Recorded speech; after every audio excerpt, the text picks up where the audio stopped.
everyone, and welcome to today's State of the Service Roadshow event. My name is Phil Lancaster and I work at the Australian Public Service Commission here in Canberra. Today's event has a very different look and feel to our usual approach to this event series, but I very much hope that you'll find the next 70 minutes or so informative and engaging, and perhaps even inspiring. I'd like to begin by acknowledging the Ngunnawal people, who are the traditional custodians of the land here in Canberra that I'm speaking from this morning. I'd like to extend that acknowledgement to the traditional custodians on whose country you are participating from, as well as to their elders and any other Aboriginal and Torres Strait Islander colleagues who might be participating in today's event. Before I get into the detail of today's event, did you know that the APS as an institution has its own presence on social media? So if you're interested in keeping up to speed on things across the service, I'd encourage you to follow us on Facebook, on LinkedIn, on Twitter and on Instagram. Details of those platforms are coming up on the screen now. So this is a whole series of events right across Australia, starting with the Canberra launch event, which took place in February, and it took place in the former House of Representatives chamber in Old Parliament House in Canberra. Video from that event is available on the APSC website, and I do encourage you to check it out if you have a moment. At that event, you'll hear from the Honourable Ben Morton MP, Assistant Minister to the Minister for the Public Service, addressing the APS on the great work that was done throughout 2020, and also announcing details about the new APS Academy and the upcoming APS exhibition at the Museum of Australian Democracy. There's also a presentation from APS Commissioner Peter Woolcott on the state of the service in 2020. We've also had a number of state-based events, and it's been really great to see the strong engagement from APS colleagues thus far around Australia. We usually do face-to-face events, so a purely virtual approach is not our preference, but there's no doubt that it has enabled many more people to participate. And to complement today's event, you can also find state-based statistical slideshows on the state of the service on the APSC website. Today's event will be in two parts. Firstly, we'll have a Q&A session with Peter Woolcott, Australian Public Service Commissioner, to answer questions submitted from the online audience via Slido. We'll then move to the second part of today's event, which is a panel discussion on the topic of spirit of service. We have two of our South Australia-based colleagues who've agreed to talk a little bit about what it means for them to be APS employees and to give some personal reflections on the last 12 months. Then we'll go to a Q&A session with the panel where they will answer some pre-prepared questions and also questions submitted via Slido from the online audience. That's it for the introductions. I'm very pleased to welcome Australian Public Service Commissioner Peter Woolcott to answer your questions as part of this first Q&A session. So looking at the questions that have come through, there's one there on mobility, Peter. Is it possible to generate more mobility opportunities through flexible work, e.g. offering more roles to be done remotely, and the person has put in brackets, i.e. outside Canberra? Yeah, look, thank you. What COVID-19 and how we handled that crisis, which of course is not over, has shown us is the ability to operate remotely at scale. So this obviously has led to a lot of thinking by government and by the APSC and by individual agencies about what we can do going forward in the future to maintain flexibility and to actually look at what you might call regional hubs, to look at how you can use the technology that we have and the methods of working that we have shown can be very fruitful to actually have a more regional focus and also to increase our attraction as a place for people who want to come and work and serve the Australian people. So yeah, there is a great deal of work being done on this. Obviously productivity is critical, how we maintain our levels of service. That is a big part of the government's thinking. But if we are thinking about a modern workforce, a more agile workforce, how can we use the technology that we have and has shown that can work to actually be imaginative about being able to attract people, not from traditional places which you might think of as the capital cities or from the ACT for the public service. So this is very much on our agenda. Excellent. And I think you've actually answered the following question, which is also about what you see as being the future of flexible work given its success during COVID. There is a follow-up to that though, which is talking about security clearances. Someone saying a blocker to mobility across departments is the various security clearances of staff. Is there any consideration to have standard security clearances? Yes, security clearances are an issue in terms of mobility, and that's absolutely right. There are efforts being made to actually try to simplify the process and to ensure that it doesn't impede mobility. But security clearances remain critically important in many areas of government work. We are facing challenges. You would have all seen the papers about some of those challenges that we are facing, whether that be cyber threats from state actors or even from criminal groups. And so security remains a fundamentally important aspect of the way we work and to make sure our security clearance system works effectively to protect the Australian government and to protect the Australian people. So we can't be slipshod in that in any way at all. But at the same time, we need to be thinking about how we can actually make sure that the system works more smoothly so as not to impede mobility. And again, there's been quite a lot of work done on this, particularly by the Defence Department, who has responsibility for security clearances, in part.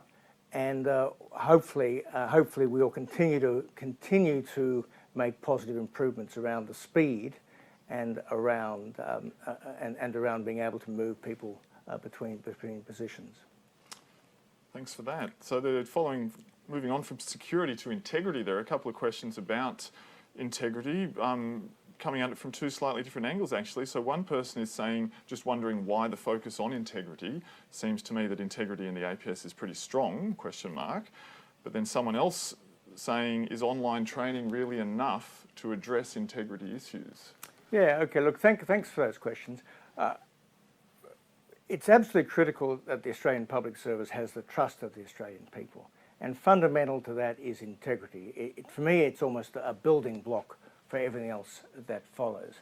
That the government and the people have faith that what we're doing is in their interests and that we act with integrity at all times. The figures are pretty good. When we talk about corruption, and I quoted those figures earlier, they relate to everything from actual fraud through to allegations of nepotism or favouritism or cheating on your flex sheet, those sort of things. So they're very different grades. And we had Stephen Sedgwick, one of my predecessors, come in and do a review of integrity in the APS just in the last 6 months.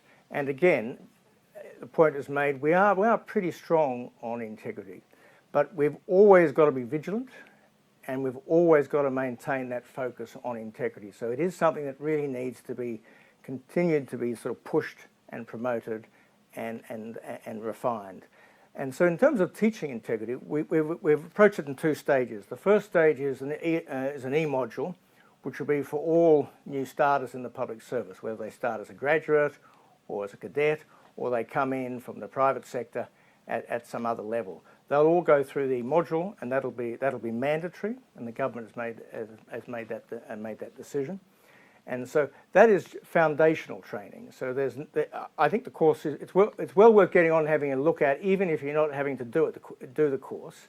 It is just an interesting thing just to refresh yourself. But what we are then concerned about is developing our integrity training using the APS Academy, which starts on the 1st of July, to really sort of build a deeper understanding as you move into leadership positions, just some of the complex issues you might encounter, just some of the greyness that you might encounter, and to help you make decisions around integrity, which are going to be fundamental for you to be a good leader. And there'll be case studies, there'll be people teaching this who will have a background in integrity matters, will have experienced a lot of the issues that people face. And so through the combination of e-learning and through face-to-face learning, we hope to maintain and continue a really strong tradition in the Australian public service of integrity. Excellent. Question moving from, you mentioned the Academy just then, Peter, so there's a question that's come up about the Academy, which is how will Academy courses be made available to staff in Adelaide? And I guess they mean in South Australia more broadly. We'll take that as South Australia more broadly. Yeah. Again, we're very conscious that the Australian public service is not Canberra. It's part of the reason for the State of the Service Roadshow. In fact, I think the figures for Canberra about the ACT are about 33% of the Australian public service is based in the ACT, and the rest are based all over Australia. And that we need to be thinking about how capability is going to be fundamental to our ability to function into the future and to serve the Australian people and the government of the day to the best of our ability. So how do we build that capability across the system? Again, one of the things that we've learnt from the COVID-19 crisis and how we manage that is that you can deliver capability improvements and teaching through e-modules and and digitally. So what we plan to do with the Academy is a combination of things. So we'll move to a more hybrid system. At the moment, the old Centre for Leadership and Learning, which is continuing, has moved to 100% digital teaching. What we'll do with the Academy is have a combination of ways of instruction. So we'll be focused on experiential learning. A lot of what people learn at work. How do we do that best? We'll be focusing on sort of talent management and how do we do that.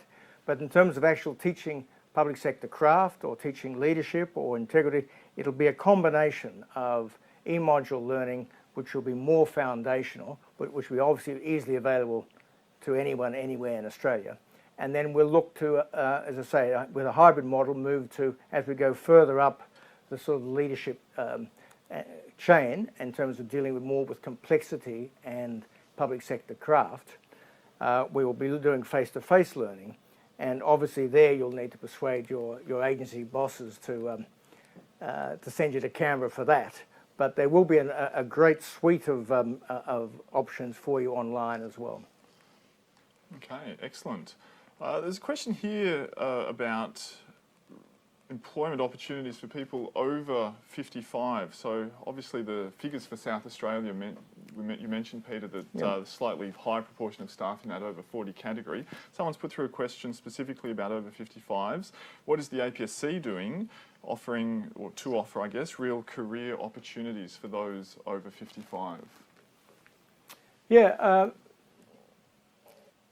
you've picked up very much the demographic issue, and that in South Australia in particular there is an older workforce in comparison to the rest of the APS. But that ageing of the workforce is true right across the country. And so we are thinking about how we actually not only sort of develop our capabilities in that regard, but maintain, if people want to stay working, they don't want to leave the public service when they get to a certain age, how we keep them not only skilled and capable, but encourage them to do so. So we are working and the PM has been quite interested in this. He's asked us to think about how we engage people who are older, and certainly we are thinking a great deal in terms of the workforce strategy, how we reskill people who are older and make sure that if they want to stay in the public service, they want to stay in the employment, that they are developing their skills to enable them to do so. And that's as I say, very much part of our thinking, because obviously people who are older are critical in terms of the experience they bring, the sort of leadership qualities they often have, their maturity and understanding of the issues that we face. So how do you keep them in the workforce, should they want to stay in the workforce? And that is something we are working on. But part of that will be the need to increasingly reskill them so that they maintain the sort of the capabilities around a world which has a much greater emphasis now on data and digital technology and using those skills to help deliver. Excellent, thanks Peter.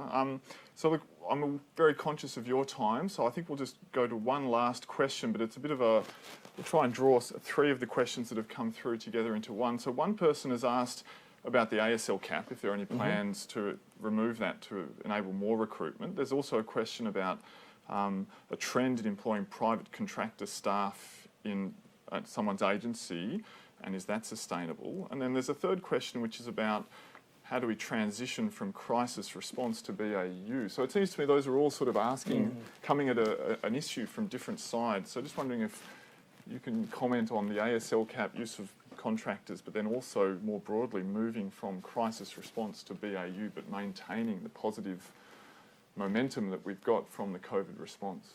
Yeah, I mean, they're all very good questions, and all have a degree of complexity to the answers. With the ASL cap, that's been in place now for 10 years, and the government has been pretty keen to make sure that we haven't gone over the sort of the cap that was essentially was put in place by the coalition government. And I just want to say there that it's not a fixed, it's not a concrete sort of like cap on things. There is flexibility. If you can make the case to government that you need more staff, more ASL, they're willing to do that. And my sense is that we have increased staff during the COVID-19 crisis because of the need to deliver in relation to a whole suite of government measures, and that has happened. Some of that is temporary staff, but you get a sense that the government is looking more flexibly at the whole question of ASL, that the cap remains in place, but if you make a good enough case to increase that cap, the government will give that very strong consideration. So there's just flexibility there in the system, which often isn't appreciated. The whole issue of contractors is a very pertinent one, and there is an important role for contractors.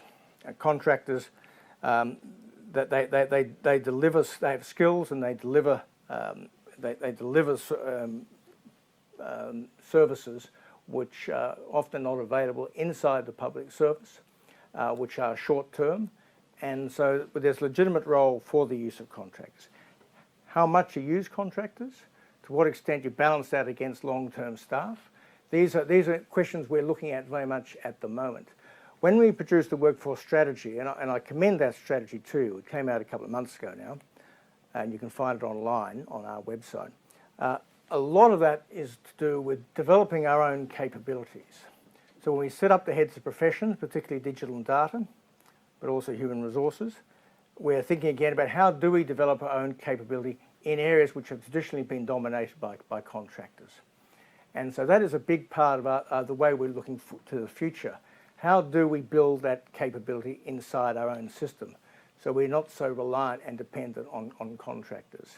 So that is where I hope our direction will be, but again, that is a work in progress. And the final question relates to crisis management, and that's absolutely right. When there's a crisis, the APS really steps up and delivers, and you've seen that throughout our history as an institution. So what we're grappling with now is how do you lock in those changes? And those changes involve a sense of one enterprise, a much more joined up institution, where mobility is an important part of that, where we act as one to respond to problems. So how do you lock in those changes? And again, the APS reform agenda, which stems in part from the 30 review and the government's response to that, is really all about that sense of one enterprise and making sure we do into the future operate as one. And I couldn't agree more. That is going to be a very challenging aspect of this. What we want to avoid is people falling back into old habits and old patterns of work, where you think about your agency, your patch, and that's what's important, rather than the wider responsibilities to sort of whole of government and service to Australians. But that is something we're working on very much at the moment. Fantastic. Well, look, Peter, thank you so much for your time this morning. We'll draw that first section of today's event to a close now. And yeah, look, thank you very much, Peter, for making the time, firstly to come and speak, but then also to answer those questions so frankly. So thank you very much. Thank you very much. Sorry I can't be in Adelaide. I like Adelaide very much. So one day I'll get there, and hopefully maybe for the next state of service. And hope you enjoy the panel discussion. And thank you again for all that you've been doing on behalf of the APS and the Australian people. So thank you. Excellent. Thanks, Peter. Okay, so now we're going to move into the second element of our event this morning, which is a panel discussion on the topic of spirit of service. There were a couple of questions on Slido that we didn't have time to address, but I think we got through most of them, so thank you for putting those questions through. We'll clear the questions that are there now, and we'll sort of reset it, and please do feel free to put through additional questions to the panellists who are here ready and waiting for our panel discussion this morning. So that leads me into the introductions for our panellists for today. We have Maria Kern joining us from the Australian Electoral Commission. Maria started her career in the APS nearly 35 years ago, and she has a diverse background in service delivery, and Peter emphasised the importance of that certainly, strategic business planning, learning and development, and most recently, electoral management. Maria spent 32 years in the Medicare program, overseeing all face-to-face service in Medicare offices across South Australia, the Northern Territory and Western Australia. So that's more than half the Australian landmass, if I know my geography well, as well as processing and telephony call centres before moving to the Australian Electoral Commission 3 years ago. So Maria is currently acting as Director of Operations in New South Wales and ACT, overseeing planning of delivery of the next federal election for 50 electoral divisions. So Maria is currently actually located in Sydney, but she is very much an Adelaide, a South Australian. Is that right, Maria? Absolutely correct. Yes, okay. So Maria is passionate about the public service and the contribution the APS more broadly makes to the people of Australia across so many different areas of critical service and support. Maria also supports new and emerging leaders and is formally mentoring a female electoral official from Fiji in the focus area of leadership and people management. And that's part of a broader program where Australian and New Zealand electoral officials support leadership development in the Pacific Islands. So look, thank you very much, Maria, for making the time to be with us this morning. And our other panellist is Sonia Corsini, who's joining us from the Australian Taxation Office, which was highlighted as one of the major employers in South Australia. So Sonia has around 15 years' experience within the ATO, and in that time she's held a number of roles across compliance and law with a strong focus on business improvement, client-centred design, online services and transformational change management. In particular, Sonia has played a key role in streamlining the management of disputes within the ATO, as well as delivery of the online services for agent system, replacing the legacy tax and BAS agent portals. Sonia is currently Assistant Commissioner responsible for superannuation for individuals, and so most recently she had a key role leading the implementation of the temporary early release of super program that was part of the government's response to the COVID-19 pandemic. So Sonia, you've been right in the thick of this commitment to service to the community that has been highlighted on a number of occasions, and including through Peter's. Sorry, I'm gesturing to my right because that's where Peter was standing when he was here during Peter's speech earlier. Sonia also has a focus on supporting career development programs for new and emerging leaders. So we might even get some leadership questions in there for both of you, given that that's a common area of focus for the two of you. So we have some pre-prepared questions for the panellists this morning. Sorry, I should have said so. Thank you, Sonia, for joining us. Thanks for having me. We've got some pre-prepared questions, but please don't hesitate to put through any questions on Slido if you'd like to ask our two panellists based on their professional or personal experience within the public service. So firstly, I'll go to you, Sonia. We'll start with you, just for a couple of personal reflections on this topic, spirit of service. What does it mean for you to be a public servant? What is spirit of service to you? Thanks, Phil. When I was preparing for today, I reflected on my personal impressions as a consumer on service. And what sprung to mind really quickly is I don't really recall the products or the services that I was procuring. What I recall is how I was treated and the experience in buying or procuring services. And it made me realize that it's not so much what we do or what we provide, but how we go about providing that service that really defines the spirit of service in the APS. If we look back 12 months ago, and Peter did mention it earlier, that across Australia there's not a single individual that wasn't impacted by a flood, drought, bushfire, and the pandemic, or a combination of those, which is quite extraordinary in a single year. For me personally, what struck me last year about spirit of service, and I think it continues, is how many people in the APS just mucked in to help get stuff done.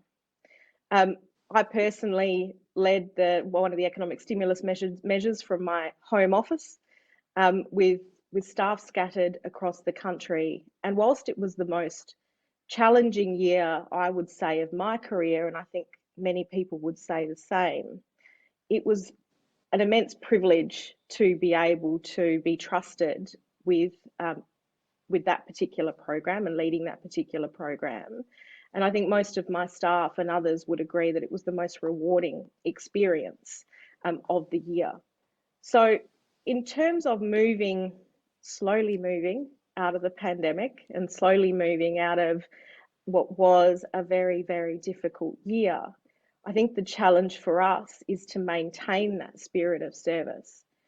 What we do doesn't change in the public service. I mean, we did get a few extra things thrown at us last year, but from a tax office perspective, for example, we still need to collect tax. We still need to help people with their obligations. We still need to give people information when they need it. But what we need to take away, from my perspective, from the last 12 months is a focus on how we go about doing those things. And approaching our, I hesitate to say clients, but approaching just the general public with the same degree of compassion that we did during the pandemic and those disasters of last year.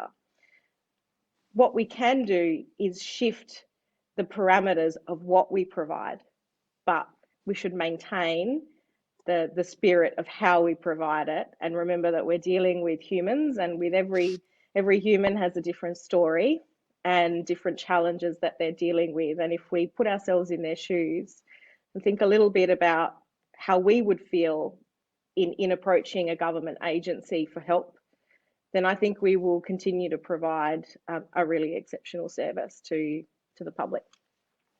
Excellent, thank you for that. And look, I think you've picked up on, there's something that you mentioned there for you and your team, that the most rewarding sort of aspect of last year was that direct service that you were providing to help the community during those terribly challenging times. So I think that's a really key thing for all of us to sort of keep in the backs of our minds.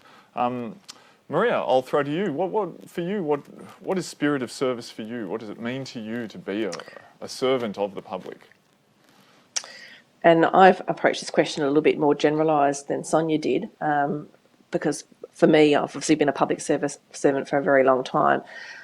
So my reflection really does come back to that reward and personal satisfaction. But I do really think it takes a little time to truly understand the spirit of service.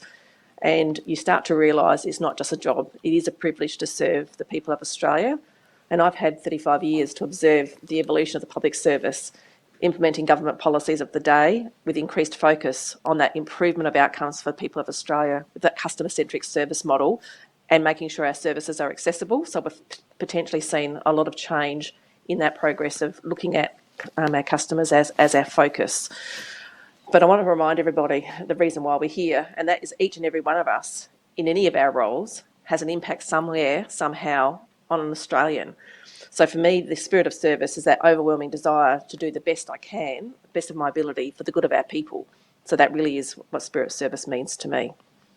Awesome, thanks for that. And again, I'm intrigued by, you've said it's not just a job, it's a privilege. I might come back to that a little bit later on because I'd like to unpack that a little bit more. I think that's a really interesting reflection. But I'll ask you, Maria, I'll stick with you for the moment and just ask, what prompted you to join the APS? It's a long time ago for me. I had to really think back how life was back then. 35 years ago, the world was a very different place.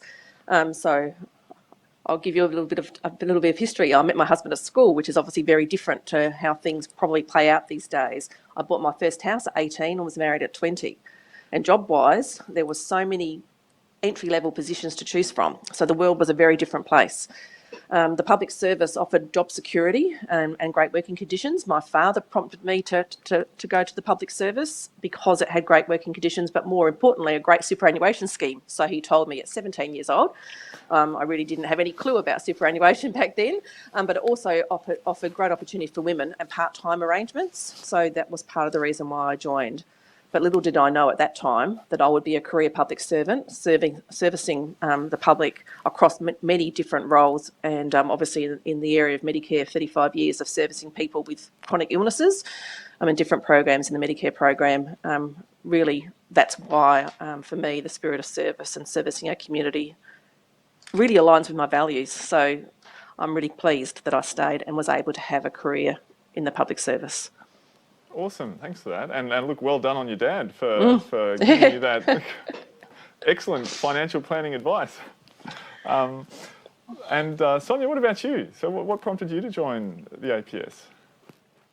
I think if I go back, I was fresh out of university, having just completed a law degree, and I wasn't particularly interested in private practice. One thing that I think really drew me into the public service was that I have a very tight ethical comfort zone, and it felt as though I wouldn't have to test that comfort zone in the public service as much as I might do in the private sector.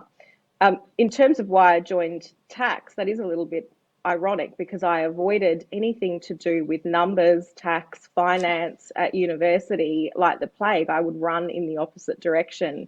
But I was actually encouraged by my now husband to join the tax office because of the number of potential different careers within one organisation that it offered.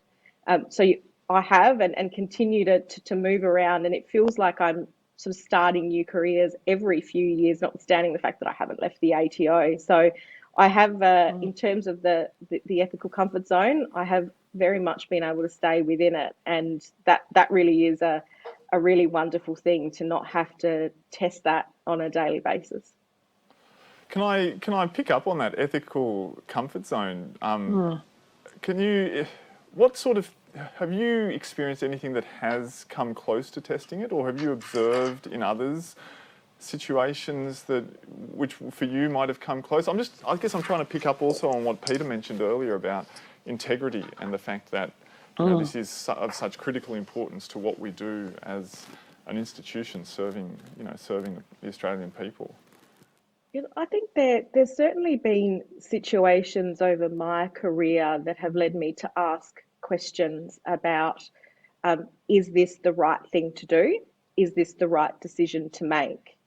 What I have found, though, is that when I've raised those issues, I've been very, very supported by my organisation in dealing through those issues. We have access to integrity advisors. We have access to resources to enable us to test whether we're making the right decisions on a daily basis, and are supported to say no as well. And I think that's very, very important part of being in the public service, is knowing that when you need to raise something, when something doesn't feel right, that you're supported in saying, no, I'm not going to do that, or I'm not going to take that approach, or perhaps we need to think about whether this is the right decision before we make it. I think that to me is a fundamental part of being in the public service and maintaining integrity is knowing that you can have the courage to raise things and you'll be supported. Excellent, thanks for that. Maria, back to you. What has been your proudest moment during your APS career? And interestingly, Peter and Sonia have both referred to this in their previous comments. So for me, this has always been our ability in the APS to respond to disaster situations. So in the Medicare program, part of DHS, I was involved in supporting my teams, to participate in relief arrangements, recovery missions, such as bushfires, droughts, and the flood situations. So for me, that's been really the linkage to being a public servant, about really servicing people when they're in critical need. But my proudest moment was more recent in relation to the COVID response when APS 2000 Task Force was formed. Having my experience from Services Australia, I was able to meld my current agency with the Services Australia response, and we actually gave up half our team from the Adelaide site, from the AEC, to go and work in the task force to process JobKeeper payments. So we responded. They went completely different environment, including technology. My team demonstrated courage, agility, committed to learning something completely new language, new systems, but they worked alongside of a number of different representatives from different departments to form a team. So we had a number of, half the team was my team, and the others were, there's 4 or 5 or 6 different departments sent a couple of people as well. So it was a really great bringing together of the APS to service. And so for me, I felt very proud that I was able to influence and encourage my group to participate, so they could really understand what being a public servant was about. So normally they're obviously managing electoral processes, preparing for the election, very different to client service to those vulnerable customers that I had experienced my years of Services Australia. So that for me was very proud that I could actually facilitate that and encourage them to participate in supporting the vulnerable people across Australia. Yeah, fantastic. And look, it's this. I mean, the questions are slightly, these are scripted questions, but the answers are not scripted. I mean, not by me anyway. But it's great how that links in so neatly with what Peter was saying about the how the service has come together to support the Australian community over the last 12 months. I'm interested, Maria, if your team's sort of feedback and takeaway from that was, if that aligned with what Peter was saying. Others have told us about the value that they drew from it. They drew, yes, and that's a really good. So self-reflection from the group was that obviously it had a huge impact on them personally in regards to how financially people were struggling. So for them to release monies of huge amounts to clients, which they had, obviously in our organisation we don't do anything in relation to releasing payments of benefits to people. That was the first thing, the enormity of the support government was providing. But also exposure to improved systems and communication. The type team building activities they did. There was all sorts of positive things coming back. So, and we still do some of those things that they were experiencing there. But it did really, obviously, the AEC is very regulatory, driven by the Commonwealth Electoral Act, very very structured. Whereas servicing clients is not something we do in the same kind of customer service way. So it was a great experience for them, and they really, really appreciated the time they spent there and the contribution they made. So, yeah. Excellent. Oh, that's great. Sonia, to you, what's your proudest moment during your APS career?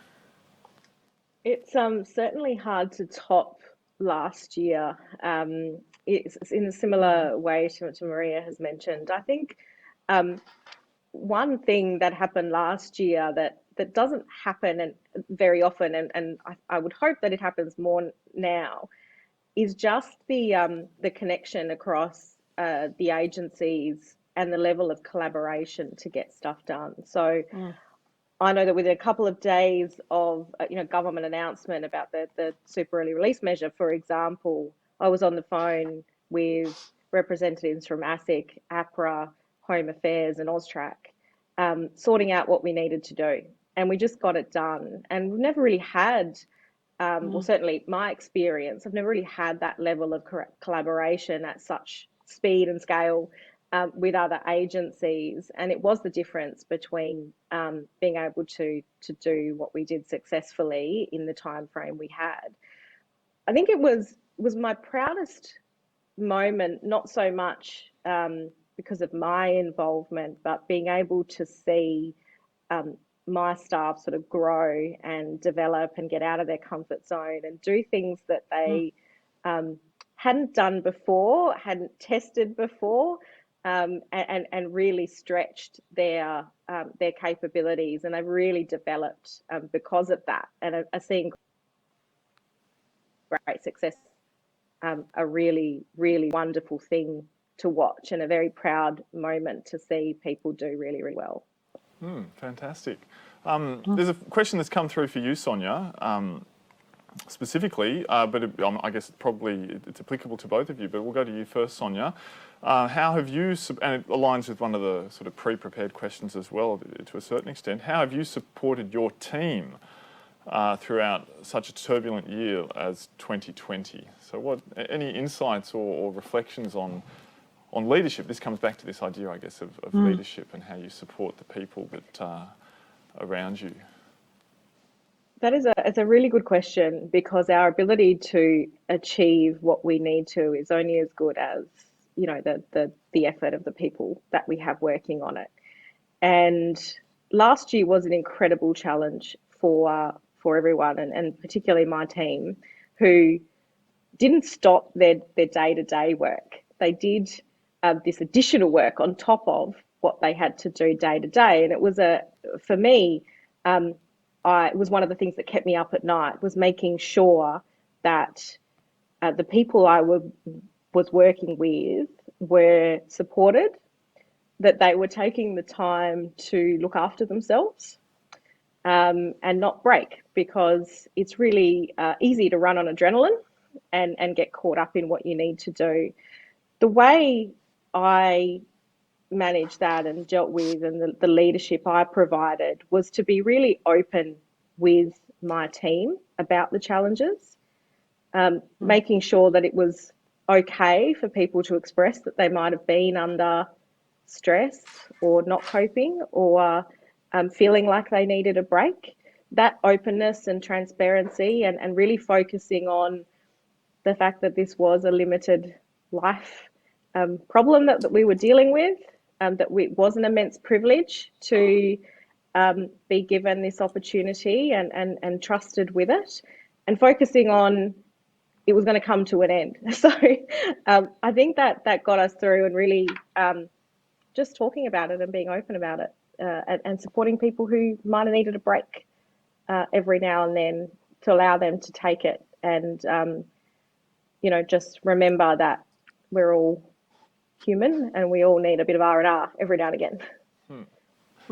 That's certainly true. I can affirm that is a correct statement. We are all human, and R&R is hugely important, particularly at all times, particularly in the midst of the pressure of something like the COVID-19 response.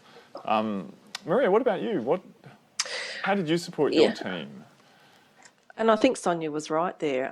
Communication is the key. It's about making them feel that they're supported, and through regular communication. And for my group, the group that went over to Services Australia, the executive leadership group really made sure that we made contact with them. And it was started from the beginning with Nat, the team leader from Services Australia, was on holidays at home in her Ugg boots, and so she came back to work. She felt the need to be recalled and came back to work. So straight away it was that essence of servicing, and so her bringing the group together. So that it was just really fantastic to see. And for me, I just built relationships with the leaders there. I went over and we had stand up lunch breaks, and just continued to make sure they felt connected still to our group back in the office, because we were still working in the office at that stage. And just open up communication. So I think that was the really important thing, is making sure that the people that were back in the office or back working for the AEC knew what was happening over in Services Australia and just kept that support and that communication going. And we had never worked from home before in the AEC, no, not on a regular basis, so people really had to adjust to working from home, and it came down to using the technology and keeping in contact so that things didn't change as much as what people were perhaps worried about. That connection really needed to continue. So for me, it was, just that constant communication, regular communication, and communicating differently. And certainly, the last year's census, employee census, was delayed, but once it had run in sort of October, November, and we got the results back, it was communication was the improvement and the importance of communication, internal communication within the service was highlighted. People across all, I think it's almost common across every single department and agency, people appreciated the improvement and increase in internal communication to help them get through the challenges of remote working and change, mobility and just the general pressure of the COVID sort of situation. So that's clearly something to carry forward. I guess just picking up on that, we had a question for Peter, which was about how do you sort of, in a sense, bottle the best of the APS in crisis mode and then have it on tap to during BAU, although there's probably also another question about the extent to which BAU will ever be BAU, business as usual as it was sort of 18 months ago. But I'd be interested in your reflections, firstly Maria, and then we'll go to Sonia, on what is the best that we need to take, the most positive aspects of what we got out of, what we learned through COVID that we really need to package up and take forward. And obviously, as I say that, I'm conscious that, there's a lot of people have suffered really terribly as a result of COVID, like it both, not just financially, but, families have lost loved ones and there's been a devastating impact across Australia and certainly internationally, but nonetheless there are some positives that we can draw from it, and so interested in your reflections on those. So for me, I do think there was a lot of benefits, particularly for the smaller agencies. We are already looking at how we can leverage off the broader APS to support our election delivery processes. During an election, for those that don't realise, South Australia employs 5,000 temporary election workforce, and some of those roles are actually logistics and other specialised contractor roles. So there is a big pool of people out there in the APS that potentially could be tapped into. So that's kind of a really exciting opportunity for us, building those relationships and continuing to building those relationships. We already use Services Australia for a lot of the work that we do in the AEC at election time. So their systems, their support systems, there's a lot of, just a huge opportunity for agencies to work more closely together in collaboration for many different things. So other things like technology, leveraging off what other agencies are doing in relation to systems, all kinds of things. So I do think we need to keep the momentum forward. It's about how do we capture that and how do we ensure that it still progresses and we don't go back into our silos and only respond and come together as a whole APS when we have a crisis. Fantastic. Sonia, what about you? What's your reflection on that? Probably got a slightly different take on what to take out of the sort of the best of the APS from last year. One thing it forced, I think, many agencies to do very, very quickly was look at what were the things that they had to deliver that they couldn't stop. What things did we need to do differently? And what things did we need to stop doing altogether to be able to support the pandemic? And the wheels didn't fall off the wagon as a result of some of those decisions. And I think that that's a real silver lining, is that we were forced to make some courageous decisions to change the way we were doing things. And I'd like to see that continue. It is really easy to get comfortable and do things in a way that we've always done them, because it's easy to just continue to do things in the way we've always done them. But I think we saw some really good efficiencies and changes to the way we approach some of our programs during the pandemic that I think will set us up really well into the future if we don't fall back to our sort of old habits of just doing things the way we always did them and not falling back to how we did things before the pandemic, just because we might have some extra capacity or things have gone back to whatever the new normal is. Yeah, I think that's it's always the challenge for the public service, isn't it? The sort of the snap back to the comfortable ways of working, and whether that's a siloed approach or whether it's just being overly cautious or just a process-oriented thing. Being courageous. I like that your use of the word courageous. Yeah. Has so many connotations, doesn't it? Courageous, but certainly, I think it has to be in there in the mix of when we're talking about what it means to be a public servant. Is a willingness to be courageous. In that sort of vein, there's a question that's come through, which is: are you able to share a mistake you've made and how you bounced back? So I'll put that to both of you. I guess underlying that is a question about your own personal resilience and how you've spoken about leading a team, but I guess there's a question there for you as individuals, as people, but then also as leaders, and how you sort of manage your own resilience. So I'll go with you first, Sonia. Oh, this is a tough one to just think of just one mistake to mention. Look, I can't think of one in particular necessarily, but I have made many mistakes. And some of them have been around making assumptions in my work. And if we look at, stick to the theme of service, assuming a level of understanding of the public, and just carrying that through in delivering a program or something new. I think we need to be really, really conscious, and something I've really learned to stop and think about is we're dealing with people across Australia with varying degrees of education, varying ages, varying demographics, and everyone has a different level of understanding about how government works. And we take for granted working in the APS. There's a language that we use. We have acronyms, left, right, and centre. We have our own words that we make up that mean things, and we have really complicated forms to fill in. And some of that is all really necessary, and we've got to do it. But how one thing, big mistake that I've learned from is to really step back and think, well, if I was only a 16-year-old high school student starting my first job and I was presented with all these forms, with the government symbols on the top, what would I really need to know? Like, do I need to know the specific technical language, to make sure everything's absolutely legally correct, or do I just need to know how to fill in the form and what it means? So that's some mistakes I have made and learned from, and really focus on that sort of end user experience now when sort of delivering my work, and particularly in superannuation, which is a bit of an enigma for everyone, is making sure people have information in a way that makes sense to them.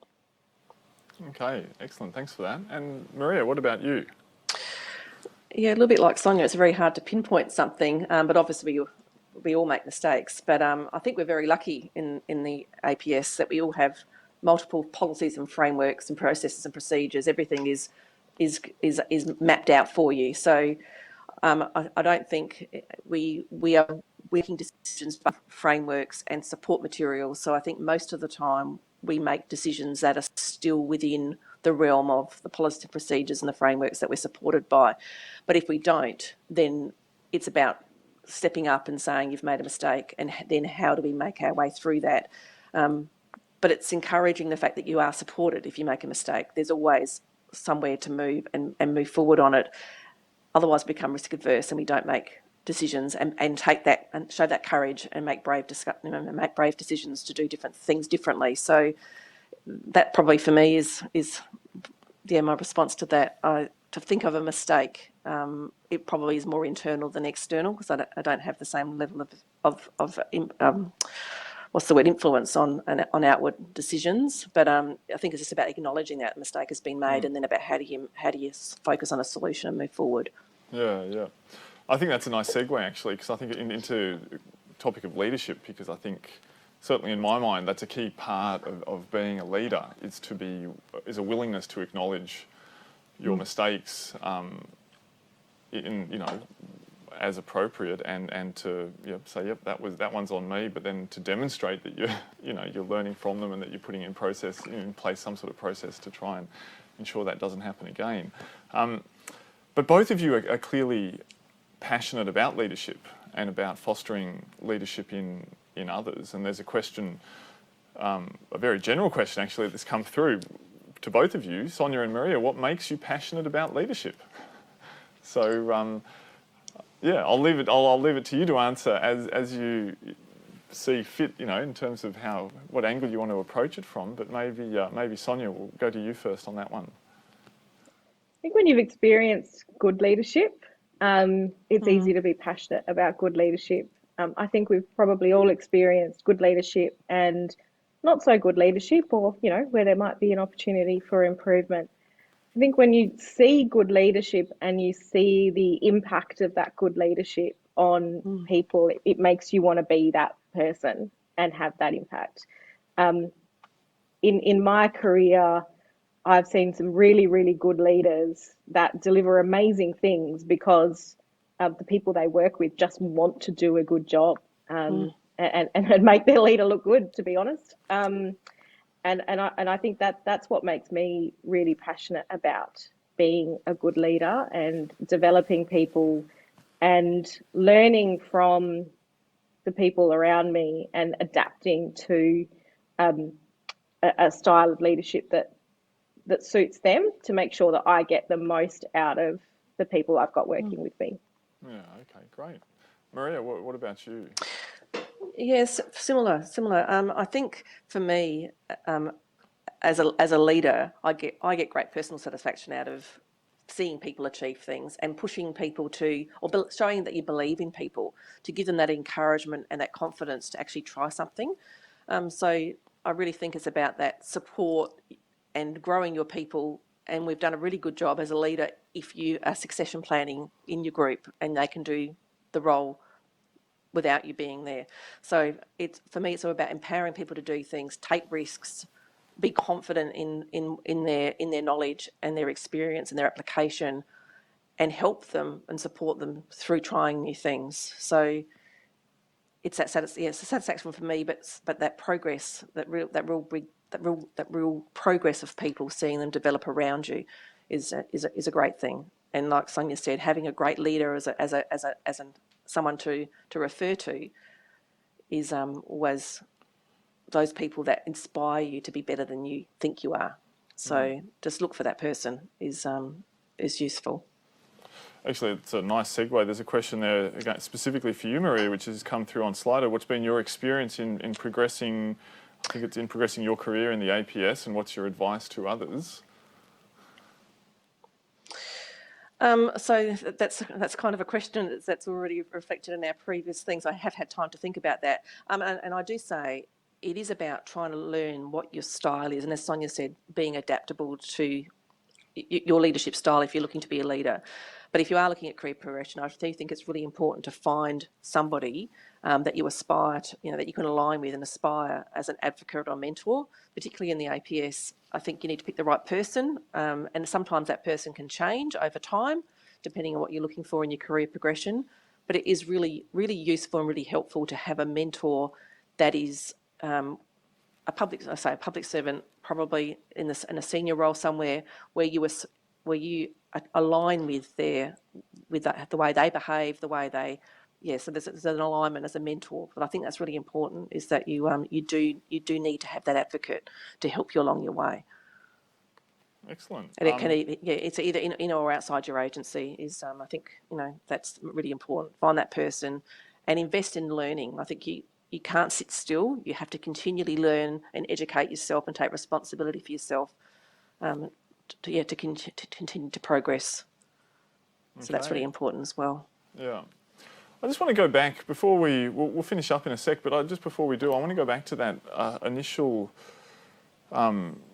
comment that you made, Maria, but I'll put a question to both of you. So Maria, you spoke about it it's not just a job, and it's a privilege to serve the Australian community, or words to that effect. So I guess this is this idea of public service vocation, and so for both of you, as you look back, but then also look forward, to what the future might hold. What do you see as being, how important is this idea of vocation, of a public service vocation, as opposed to, because, we talk about, some people, particularly in the past, there was this sense of, a job for life, you go in, you might move around within an agency or even between agencies, but then most people would have reckoned that they were joining the public service for the long haul. Now, there's a lot more movement in and out of the public service, I think it's fair to say. So what's the role of the public service vocation in the midst of all of that, do you think? So I might go to you first, Sonia. I think my experience, 15 years in the public service, to some might be a bit of a drop in the ocean. I think it's really important to strike a balance. Power to those that want to stay in the public service for life. That's wonderful. I think it is a privilege to be in the public service, but I think there is a risk of creating a public service bubble and getting too distanced from sort of the commercial realities, out there beyond the public service. And I think there is room for both vocational public servants and also people that are happy to swing in and out and go and get some additional experience, experience what it's like in the wild, if I could say that, and bring those experiences back into the organisation to really enrich the service we can provide and the things that we do in the public service. I think going too far one way or the other will always be problematic, and striking that balance, I think, is the key for us. Yeah, I think that's a really good point. Maria, what your thoughts on that question? Yeah, I absolutely agree. The ideas from outside and from private enterprise absolutely enriches the service that we provide in the public service. I agree wholeheartedly with Sonia there. But the vocation, I think, is about that connection you have to the people that we're serving. So regardless of whether you're coming in and out, once you're here for the period of time that you're here, you do have that sense of wanting to service the best you can, because the majority of people we do service, there's a big group of people that are vulnerable in some way, and they come, they need our service. So I think you kind of end up with that vocation feeling for however long you're here for. And the opportunity to move around between roles, like Sonia said before, the different roles then give you the opportunity to fill things, do and service in a different way. But I do absolutely believe we need to continue to move forward, and we do need to have that changeover of people coming in from external sources to keep making us improve our models, just keep improving. So otherwise we become stagnant. So I don't think we will see career public servants like me in the future as we have done in the past. Okay, interesting. To finish up, I think I'll ask you a question which is really about your advice. What would your one piece of advice be if you could give? Sorry, I've lost my earpiece. That's all right, all good. I'll put it back in. If you could go back in time and give your younger self one piece of advice early on in your APS career, what would it be? What would you say to your younger self? The one key thing you wish you'd known, perhaps, back in the day. What would that be? Go to you first, Sonia. I think my advice, and something I say to graduates every year when they join us, is don't be in a rush to get to the top, because once you're there, you can't go backwards. And there is an expectation that as you sort of climb up the levels and you go into leadership roles, that you know what you're doing. And my advice to my younger self and to others would be, just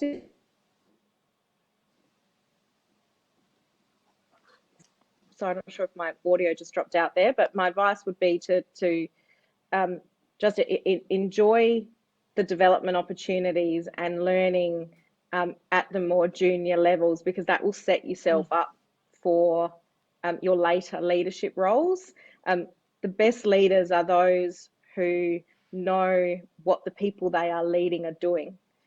So the more you know about your organisation, the more you know about the sort of inner workings and the mechanics of the systems and all those sorts of things, the better leader you'll be into the future. Excellent, thank you for that. And Maria, what about you? Yeah, I kind of touched on this before. So for me, it is about that gathering of knowledge, so continual learning and education. So like Sonia said, be patient, take your time, and really get to understand the business. The APS is very different to the outside world. We are governed by lots of rules and regulations, so really trying to adapt to the values and the ethics that we have, because it is quite different to the outside world, and start to build your knowledge of the business. And if you are looking at career progression, as I said earlier, find that person that you aspire to be like, and get yourself a mentor or an advocate, because they know the business that you're in, and use that person to help support you and navigate your way through career progression. But I think that understanding of building your own learning and education, my lights have gone off, to keep up, and don't limit it to your own APS organisation. Make sure you keep abreast of broader APS issues outside your agency or department. The APSC has a great source of information, and forums such as this helps you build those connections. So building networks and connections across the APS is really valuable, and understanding how other agencies work, particularly for the small ones. Liaising with bigger agencies and departments is actually very, very useful. So build networks early and continue to build networks over your time. Fantastic. And look, thank you for the completely unscripted plug for the State of the Service Roadshow event series and the work of the APSC. I couldn't have planned it better. Let's leave it there. Look, it's thank you to both of you. A really big thank you for your time today and for the way that you've answered questions and spoken engagingly and frankly. It's really, really fantastic. Our aim in this discussion, but then also throughout this whole event series, has really been to showcase, on the one hand, the diversity of the public service, just the sheer breadth of the roles and responsibilities that public servants have, but then also that common ethos of service that underpins every career in the APS. And I think that's certainly come through clearly today in your answers and your reflections, but it's also come through throughout this whole event series that's wrapping up today as well. So thanks to both of you for your time, Sonia and Maria. Thank you also to everyone who tuned in, to those who put questions forward through Slido, both to the Commissioner earlier and to the panel just now. And we'll close it off there. Thanks again. Enjoy the rest of your day.